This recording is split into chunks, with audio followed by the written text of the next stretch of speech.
3 Tage nach dem brutalen Mord an Irina A. wird der Szenewirt festgenommen. Kriminalhauptkommissar Kraft bringt ihn zu den Haftzellen. Auf dem Weg dann ins Gewahrsam hat man schon gemerkt, dass er sehr, sehr angespannt war, dass er wahrscheinlich auch nicht richtig glauben konnte, dass er jetzt tatsächlich festgenommen wurde, wo er sich doch alles so gut zurechtgelegt hatte und so gut vorbereitet war. Aber als er dann eben die Zellentür gesehen hat, da hat man schon gesehen, dass dieser eloquente Ausdruck und für alles immer eine Antwort parat haben, das ist so ein bisschen wie ein Kartenhaus zusammengebrochen. Das hat man ihm auch im Gesicht und auch an der Körperhaltung angesehen. Das ist ein Moment, wo Leute, die dann eben festgenommen werden, insbesondere auch Verdächtige wegen eines Totschlags oder eines Mordes, dann schon doch realisieren, was jetzt passiert mit ihm. Erst am Schreibtisch eine Festnahme zu verkündigen, ist nochmal was anderes, als wenn man dann das erste Mal die Zelle sieht und die Zellentür. Man muss sich dann auch in der Zelle ausziehen, man muss sich durchsuchen lassen, ob man nicht noch irgendwas dabei hat. Und das ist einfach eine Situation, wo die Leute dann merken, jetzt wird es wirklich ernst. Und das hat man ihm angesehen. Und in dem Moment kam von ihm die Information, vielleicht nochmal als letzter Strohhalm, als letzter Versuch, du musst der Polizei irgendwas geben. Die haben dein Blut am Tatort. Wahrscheinlich hat er sich da schon gedacht, die Geschichte mit dem Fahrrad, das ist zu weit hergeholt, das glauben die mir eh nicht.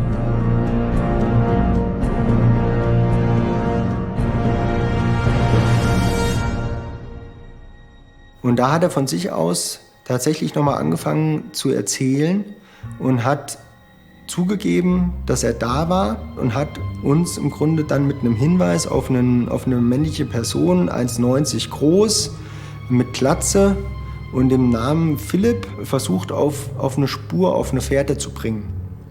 Und das hat er natürlich vorher in den Vernehmungen überhaupt nicht zugegeben, dass er am Tatort auch zur Tatzeit da war. Er sagte, ich habe die Tat nicht begangen, ich habe den Täter beobachtet, wie er das gemacht hat und ich habe sie letztendlich, er war dann konfrontiert mit dieser Spur an der Socke, die konnte ja schlecht vom Fahrradunfall stammen.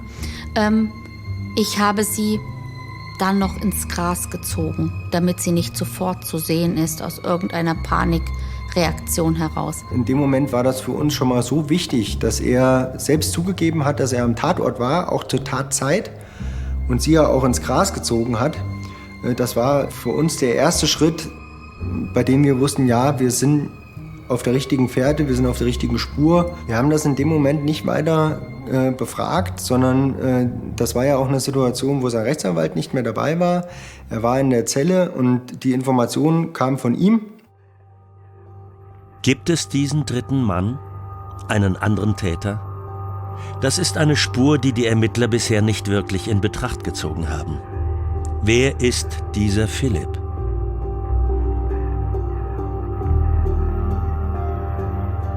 Das war ja die neue Liebesbeziehung von Irina A. Also irgendwo hat er das wahrscheinlich aufgeschnappt, hat das dann versucht, mit jemandem in Verbindung zu bringen, der so eine Tat, so eine brutale Tat auch begangen haben könnte. Dann hat er wahrscheinlich gedacht, die Polizei denkt da an jemanden Großen, der stark ist, und hat dann eben nichts Besseres gewusst, als jemanden zu benennen, 1,90 groß und Glatze. Und letztendlich konnten wir ja den Philipp auch feststellen, als Zeugen auch vernehmen. Und der war eben halt 1,70 groß und hatte kurze braune Haare. Also das hat einfach überhaupt nicht gepasst. Das ist eigentlich klassisches Täterverhalten, ne? Also man versucht natürlich, wenn die Polizei irgendwelche Beweise hat, seine Geschichte so entsprechend anzupassen, dass man sie mit den Beweisen in Einklang bringen kann, ohne die Tat zugeben zu müssen. Ein Frankfurter Barbetreiber wurde wegen Mordverdacht festgenommen. Dringend tatverdächtig ist der 50-jährige Frankfurter Szenewirt Jan M. Die Spuren am Tatort, die sind eindeutig und ein Motiv, das gibt's wohl auch. Jan M. wird am nächsten Tag zur Haftvorführung ins Landgericht Frankfurt am Main gebracht. Für ihn steht viel auf dem Spiel. Muss er in Untersuchungshaft?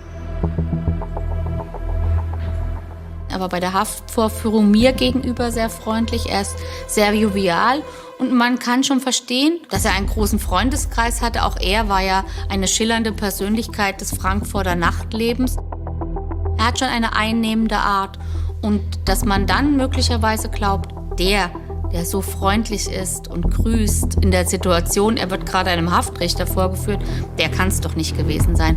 Aber das ist schlicht und ergreifend einfach seine Persönlichkeit, seine Art. Wenn man auch den Hintergrund kennt, einzelne Beweise, die wir zu diesem Zeitpunkt schon hatten, kennt, dann erkennt man natürlich neben dem netten, freundlichen auch den Betrüger, den Aufschneider, den Manipulator. Und ich habe gedacht, geschickt ist der junge Mann, ja. Der Haftrichter entscheidet, Jan M. kommt in Untersuchungshaft. Er wird in die JVA Preungesheim in Frankfurt gebracht. Die Frage bleibt, warum Jan M. die 200.000 € nicht zurückzahlt. Für die Mordermittler beginnt nun Sisyphus-Arbeit in Jan M.'s Buchhaltung. Beim Blick hinter die Kulissen konnten wir relativ schnell feststellen, dass der finanzielle Background von ihm eher schlecht ausgesehen hat. Er hat überall eigentlich Schulden gehabt. Er hat versucht, mit Geld, das er sich geliehen hat, Löcher zu stopfen, hat andere Löcher damit aufgerissen. Also seine finanzielle Situation war unseren Erkenntnissen nach recht desaströs.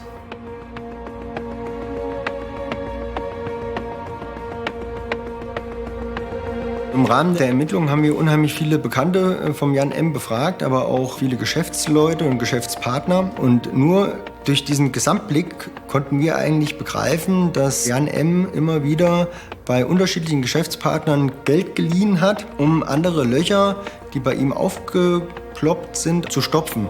Also letztendlich hat er sich über Jahre so ein eigenes kleines Schneeballsystem entwickelt. Alles sah irgendwie auf den ersten Blick ganz gut aus.